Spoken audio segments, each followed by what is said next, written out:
All right, today we're going to take a journey back in time. But we're not visiting a famous battle or a big political moment. No, we're stepping into the life of one man, Thomas Dill. Just think about it. He was born a subject of the King of England and died a citizen of the United States. His life, it's basically the story of America's birth, told through one person's eyes. So picture this. It's 1838. Thomas is 83 years old, and he gathers his grandkids around him to tell his story. And in a way, he's inviting us to do the same thing, to just pull up a chair and listen as he paints a picture of a world that's completely vanished, a world that he actually helped create. And what a world it was. I mean, his life literally spanned two completely different realities. He starts out in a colony ruled by a king thousands of miles away, and he lives long enough to see it become its own independent country. The entire American Revolution happened within his lifetime. Just incredible. But before he was a revolutionary, before all of that, he was just a boy from Cape Cod. And his childhood, it was all about hardship and that unforgiving sea. The facts of his early life are pretty stark, you know? He was born in 1755, the youngest of 8 kids. His mom died when he was 3 and his dad when he was just 6. So he's an orphan, raised by relatives, with 0 formal schooling. His school? Well, it was just survival. Now, this phrase he used is so telling. Can't see to can't see. What does that even mean? It means you worked from the very moment you could see your hand in front of your face in the morning until it was too dark to see it at night, sun up to sundown. On the sandy soil of the Cape, your life depended on the sea and on constant, backbreaking work. So as Thomas is growing up, the world outside his little corner of Cape Cod, well, it was starting to knock on the door. A conflict was brewing, and pretty soon it was going to demand everything from him. For years, all the talk about taxes and tea parties in Boston, it was probably just rumors to him. But then in the spring of 1775, word comes down the coast that men had been killed by British soldiers. Suddenly, all that political talk wasn't just talk anymore. It was real. Blood had been spilled. The war had arrived. On New Year's Day, 1776, Thomas enlists for 1 year. And this timeline, wow, it really shows you just how brutal that year was. A freezing march all the way to Canada, only to get there and find the army is just collapsing from disease. And then a humiliating retreat. This was not some glorious adventure.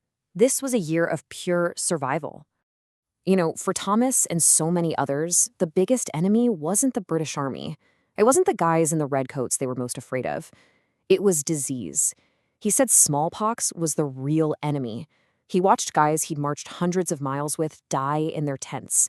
He actually caught a mild case himself, and he knew he was one of the lucky ones to survive it.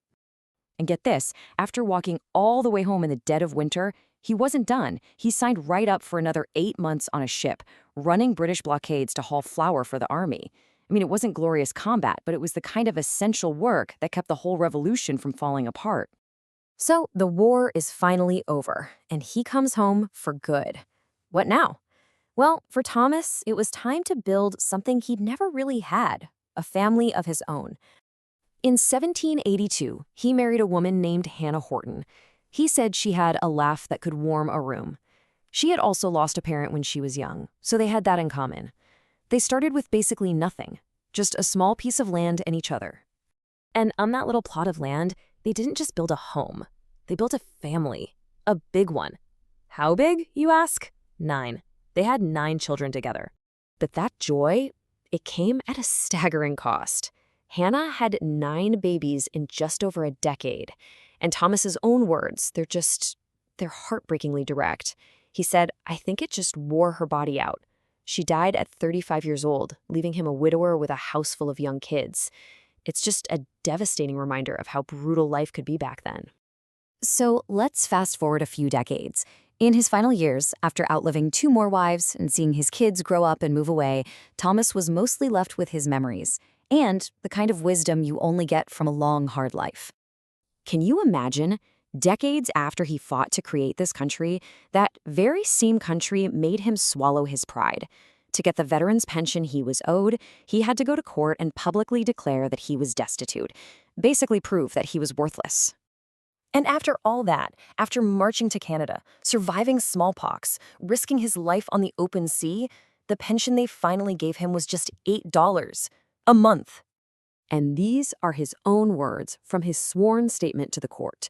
By 1820, his kids were grown and gone. He had nothing, no property. The man who fought for a nation was, in his own words, completely alone and too old to work. But here's the thing. His story isn't just about hardship. It's about what you do with it. And his first piece of wisdom for his grandkids was all about perseverance. He wanted them to know that the strength to just keep going, it was in their blood. His second lesson was about what really matters. I mean, after a whole life of can-see to can't-see labor, you'd think his main lesson would be about work. But it wasn't. At the end of it all, he realized the most important things weren't the fields you plowed or the fish you caught. It was your family, your community. Love and kindness, that was the real legacy. And finally, he left them with a charge, a duty. He knew that history isn't just something you read in books. It lives in the stories we pass down. The only way to remember who we are and where we come from is to tell the next generation everything, the good times and the bad. And so, Thomas Dill's story ends with a question that he kind of passes on to us, doesn't he? He did his part. He told his grandkids. Now, it's our turn. So, how do we make sure these stories don't get lost? How do we keep the past alive?